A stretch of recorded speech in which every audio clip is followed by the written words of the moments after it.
The Trump administration has decided to put financial muscle behind a new push for religious freedom around the world. Vice President Mike Pence issued a surprising threat to a NATO ally that imprisoned a U.S. citizen because he's a Christian activist. The United States will impose significant sanctions on Turkey until Pastor Andrew Brunson is free. This week, Brunson was released from a prison in Turkey but remained under house arrest.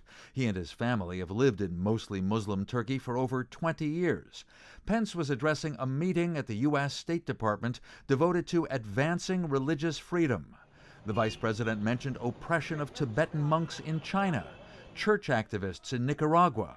Despite President Trump's recent meetings with leaders of North Korea and of Russia, Pence blasted those two countries for religious persecution. And in Europe, anti-Semitism. Attacks on Jews, even on aging Holocaust survivors, are growing at an alarming rate.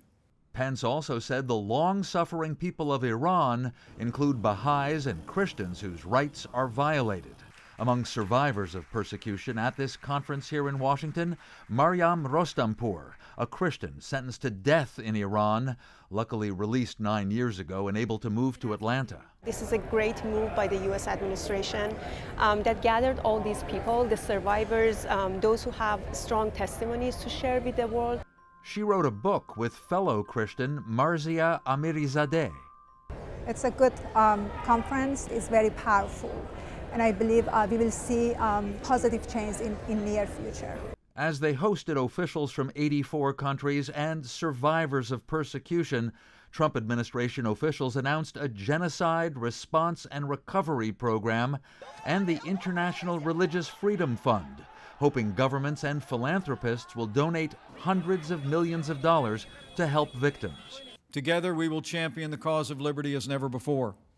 Criticizing Iran was fully expected, but a new U.S. dispute with Turkey, that's a real falling out. Even President Trump tweeted that Pastor Brunson, a great Christian, family man, and wonderful human being, is innocent and should be released immediately, or Turkey will face large sanctions. A statement from the Turkish Foreign Ministry says it's unacceptable for the United States to threaten Turkey and try to give orders because Turkey has its own judicial system. Dan Raviv, I-24 News, Washington.